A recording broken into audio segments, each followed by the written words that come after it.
Nyní se nacházíme na polesích Habrůvka školního lesního podniku ve Křtinách, které se vyznačovalo hodně a vyznačuje doteďka kvalitními bukovými a modřinovými porosty smíšenými po lichtenštejnských předcích, kteří tady hospodařili daleko před náma.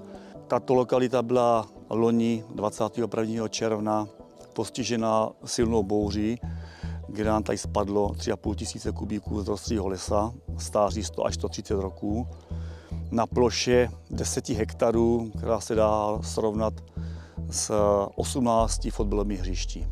Na této ploše samozřejmě lehly opravdu vzrostlý silný stromy, silných dimenzí a silné kvality, takže to tady zpracovávali těžební stroje, u kterých je zaručena maximální bezpečnost, protože ta kalamitní plocha je vždycky nejvíc nebezpečná pro ty pracovníky. Takže to tady dělali těžké mechanismy a dá se říct, že jsme to celkem brzy zvládli a momentálně v tomto roce v jarním období už je zde výsadba 25 tisíc kusů sazenic, převážně dubů, javoru mléče, javoru klenu, líp, třešní a břeku. Jsou to dřeviny, které by nám měly zaručit do budoucna vytrvalost a že vydrží to nastávající sucho a tu klimatickou změnu, takže proto tyto dřeviny, i když původní dřevina je zde buk a modřín, které se zde na těch vápencových podloží daří, ale musíme se dívat na 50 let dopředu, takže proto tyto dřeviny.